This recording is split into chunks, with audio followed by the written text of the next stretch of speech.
Здравейте, пичове, и добре дошли в това видео. Днес ще разгледаме една от най-бруталните мишки, които са излизали напоследък, именно Razer Viper Mini.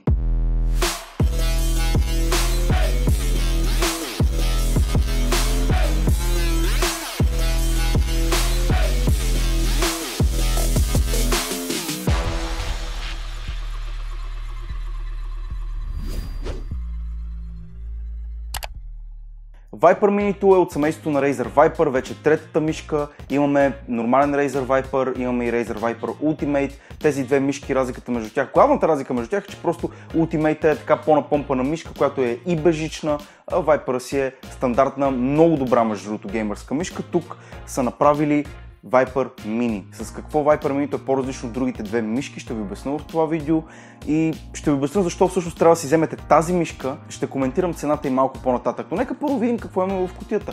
В кутията няма нищо особено, даже изглежда доста ефтино опакована мишката, ако трябва да бъда честен, но не се притеснявайте. Да, имаме само мишка в кутията, имаме една книжка с нея, едно стикерче, което можем да си го лепнем някъде и това е. Повече обаче не ни трябва, защото Razer Viper Mini крие всичките си плюсове вътре в себе си, а не в опаковката. Като започвам с това, че формата е почти същата като тази на Viper и Viper Ultimate, просто мишката е една идея по-малка и то главно на дължина и широчина. Между другото, от гледна точка на височина, мишката е същата, ако не и с 2-3 мм по-висока от стандартния Viper, което даже е добре, защото по този начин може да имате по-добър захват върху нея. И ако имате ръка като моята, която е 19 см, ето най-накрая реших да измеря и да ви я покажа, 19 см дължината на ръката ми, с опънати пръсти от средния пръст до сгъвката ми тук 19 см, ако ръката ви е 19 или по-малко, Viper Mini може би ще бъде една от най-добрите мишки, които можете да вземете в момента. Не само от гледна точка на форма, но и от гледна точка на баланс на тежестта и самата тежест, защото тя е много важна, понеже Viper Mini е само 61 грама. Да, точно така.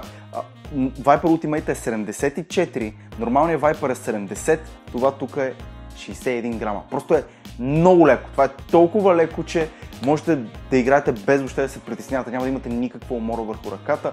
Много подходящо за FPS игри, наистина. Просто тази мишка е направена, ако искате да станете много добър на CS бързо и да не давате 300 лева за Ultimate, ето ви го този избор. И сега се чуете, нали, колко ще струва тази мишка, все още нямаме заредена на сайта, много е ключово да го кажа това, но скоро се очаква да имаме. Viper Mini ще бъде на цена от 99 лева.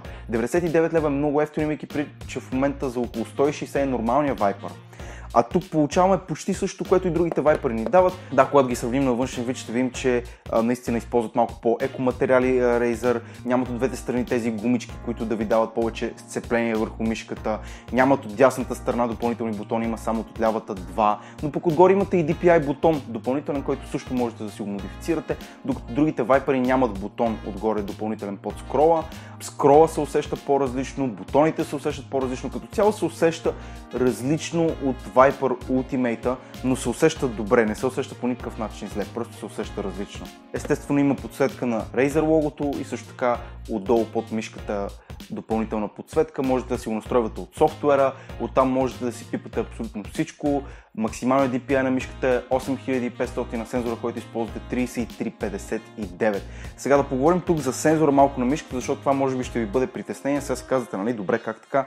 Razer пускат мишка за 100 кинта и тя е много добра. Защото наистина тази мишка е много добра. Как става това нещо обикновено? Razer пускат така по-скъпи продукти. Единственото нещо, от което съм виждал хората да се оплакват в Reddit, е именно сензора и по-конкретно лифт-оф дистанцията на сензора. Защото от гледна точка на прецизност, от гледна точка на ускорение, сензора има доста добри спецификации и няма да имате никакви притеснения с това. Дори аз, когато използвах Ultimate и Mini и постоянно смеях от едната на другата мишка, наистина не успях да усетя каквато и да е разлика. Знам, че в Ultimate са сложили скандален сензор, който просто е най-добрият сензор в момента в мишка.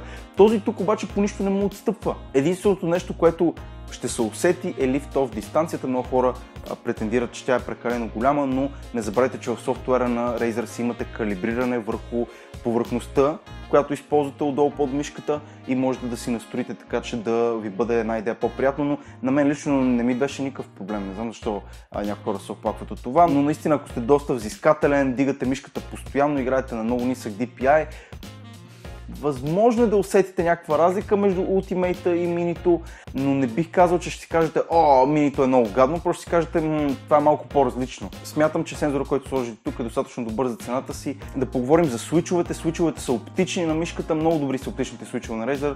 Няма спор тук и не мисля, че някой някога се оплаква от тях. Със сигурност би ги препоръчал пред Omron свичовете. Също кабела, който са използвали в Mini-то е много добър, той си е като паракорд и няма да усетите абсолютно никакво напрежение от кабела.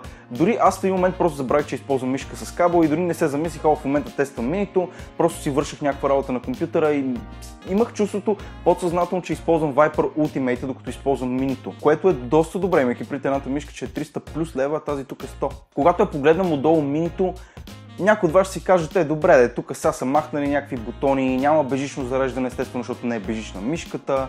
Веднага ще се намерят някакви кусури. Обаче го погледнете от хубавата страна. Крачетата на Mini-то всъщност са по-големи, отколкото на Viper Ultimate. Това означава, че те покриват по-голяма повърхност и се хлъзгат повече. Имайки предвид, че са направени от същата материя, която са използвали в Viper Ultimate, а тази PTFE материя всъщност е доста добра. Така че Viper Mini-то от гледна точка на тегло е по-добър от Ultimate, от гледна точка на движение върху маускпада също бих казал, че е по-добър от Ultimate, защото се движи по-гладко.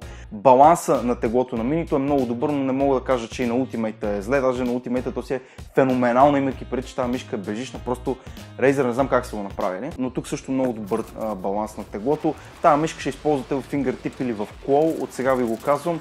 Palm grip, ако ви е много малка ръката, наистина. Ако ръката ви е голяма, колкото моята 19 см, fingertip или claw ще използвате. Ако до сега сте използвали по-малка мишка, сигурно тази ще ви хареса. Ако не сте използвали до сега по-малка мишка и ръката ви е с горе-долу размер като моята, тази пак също ще ви хареса и ви го гарантирам. Просто теглото е брутално. Просто аз съм изумен от теглото на тази мишка. Glorious Model O е с 5-6 грама по-тежък от това. Сега някой от вас ще каже, че Glorious Model O- е по-лек с колко? С 3 грама от тази мишка. Обаче не забравяйте, че Model O- е надупчен, цялата мишка е надупчена, за да може да е с 3 грама по-лека от тази. А тази няма никъде дупчица по корпуса си. Мен това ме впечатлява. Не знам как Razer са го постигнали това тегло, без да правят някакви жертви по външния вид. Просто скандално. Viper Mini-то би го препоръчал на абсолютно всеки. Освен някой от вас, ако иска да има повече от 5-6 бутона върху мишката, така да си бинтва някакви магии, но ако не ви трябват повече от 2 допълнителни отстрани, няма какво да се чудите, взимайте Viper Mini-то.